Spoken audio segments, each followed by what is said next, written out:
عزیز دوستو، ہم جس دین کے ماننے والے ہیں وہ دین برحق ہے، اور جس پیارے محبوب صلی اللہ تعالیٰ علیہ وسلم کے ہم ماننے والے ہیں وہ محبوب علیہ السلام اللہ کے آخری رسول ہیں۔ نبی اکرم صلی اللہ تعالیٰ علیہ وسلم کامل، اکمل اور مکمل دین لے کر تشریف لائے۔ اب یہ دین اسلام ایسا مضبوط، ایسا مستحکم دستور حیات ہے کہ قیامت تک اسی دین کا سکہ چلے گا۔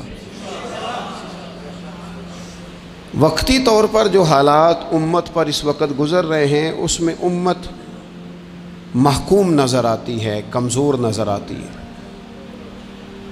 اور ہم دیکھتے ہیں کہ غیروں کا رعب بھی ہمارے حکمرانوں کے چہروں اور ان کے لہجوں پر نظر آتا ہے۔ جو قومیں کسی کا رعب اختیار کرتی ہیں، کسی شخص کو اس طرح کا بڑا جانتی ہیں کہ احساس کمتری کا شکار ہو جاتی ہیں، وہ اپنی آنے والی نسلوں کو کبھی مضبوط نہیں کر پاتی۔ ہمارے مزاجوں میں اور ہمارے روزمرہ کے معاملات میں کچھ چیزیں اس طرح کی رکھ دی گئی ہیں کہ لوگ احساس کے نیچے دبتے چلے جا رہے ہیں۔ برادریزم ایک بہت بڑا ایشو رہا ہمارے ہاں۔ میں بڑی درد کے ساتھ یہ بات عرض کیا کرتا ہوں کہ زیادہ گناہ اور زیادہ جرم اس بندے کا نہیں جو اپنی برادری کو بڑا سمجھتا ہے، بلکہ زیادہ مجرم وہ ہے جو اپنی برادری کو چھوٹا سمجھتا ہے۔ اس نے کیوں اپنے اندر احساس کمزوری پیدا کیا؟ اس کو کیوں ضرورت پیش آئی یہ کہنے کی کہ میں کسی کمزور قبیلے سے تعلق رکھتا ہوں؟ اسے کھل کے کہنا چاہیے تھا کہ میں بھی جناب آدم کا بیٹا ہوں۔ اسے کھل کے کہنا چاہیے تھا کہ میں بھی رسول رحمت کا غلام ہوں، میں بھی اللہ کا بندہ ہوں۔ کھل کر بات کرنی چاہیے۔ احساس کے نیچے دب جانا، پریشان۔ پھر اسی طرح کا معاملہ امیری غریبی کا ہے۔ غربا کیوں یہ سمجھ بیٹھتے ہیں کہ جس کے پاس پیسے زیادہ ہیں شاید فضل بھی زیادہ اسی کے پاس ہے؟ کیوں اس احساس سے باہر نہیں آتے؟ اگر دولت بہت اعلیٰ ہوتی نا اور بڑی ہی قیمتی ہوتی تو سب سے زیادہ سیدہ فاطمہ زہرا کے گھر میں ہوتی، سب سے زیادہ تجوریاں سیدہ عائشہ صدیقہ کے پاس ہوتی، لیکن یہ زیادہ قیمتی نہیں تھی، اس لیے دروازہ رسول پہ بھی نہیں تھی۔ تو اسی طرح کا معاملہ کچھ لوگوں کا ہے۔ میں نے اپنی زندگی میں یہ دیکھا ہے کہ مذہبی ماحول سے وابستہ لوگ کئی دفعہ بڑے پریشان ہو جاتے ہیں کہ میں تو مولوی صاحب ہوں، اور محلے کا مولوی بنا کے جب کسی کو رکھا جاتا ہے تو بیچارہ ویسے بھی پریشان ہو جاتا ہے۔ اس کی ذمہ داری ہوتی ہے کہ تو نے وقت پہ جنازہ پڑھانا ہے، ٹائم پہ کول پہ آ جانا، 10ویں پہ وقت پہ پہنچنا، غیر حاضر نہ ہونا۔ کچھ جگہوں پہ یہ بھی رواج ہے کہ جناب آپ کو 7 دن اور 10 دن مسلسل بیٹھنا ہے اور پڑھائی کرنی ہے۔ وہ آہستہ آہستہ آہستہ آہستہ بچے احساس کا شکار، یعنی قرآن شریف پڑھنے والے بچے اور کتاب و سنت کی تعلیم حاصل کرنے والے بچے، لیکن انہیں یہ کہا جاتا ہے کہ چلو فلانی جگہ قرآن پاک پڑھنے چلتے، قرآن پڑھنے جا رہے ہیں۔ قرآن انقلاب کی کتاب ہے، قرآن بندے کو عروج دیتا ہے، لیکن ان بچوں کی ذہنی ساخت یہ بنائی جا رہی ہے کہ چلو قرآن پاک پڑھنے چلتے ہیں، وہاں بریانی ملے گی کھانے کو، گوشت ملے گا کھانے کو۔ شکایت ہے مجھے یا رب خدا بندان مکتب سے، سبق شاہی ہے بچوں کو دے رہے ہیں خاک بازی کا۔ اتنی چھوٹی جب آپ کسی کی سوچ بنا دیتے ہیں تو پھر وہ آپ کہیں کہ وہ انقلاب برپا کرے، وہ کوئی بڑا کارنامہ سر انجام دے، یہ ہوتا نہیں، ممکن نہیں ہوتا۔ جب آپ آہستہ آہستہ کر کے احساس کمزوری کے نیچے دبتے چلے جاتے ہیں، دبتے، حالات خراب ہو جاتے ہیں۔ ہمارے بزرگ ہمیں کہا کرتے تھے کہ مولوی ہونا کوئی تانا ہے، اور ہم نے حالات بدلتے دیکھے۔ ایک ٹائم ایسا تھا کہ مولوی ہونا لوگ تانا سمجھتے تھے، ہمیں بھی کہا چلو مولوی صاحب ادھر آئیں۔ آپ کو دیانتداری سے کہتا ہوں ہم نے وہ دور بھی انجوائے کر کے گزارا ہے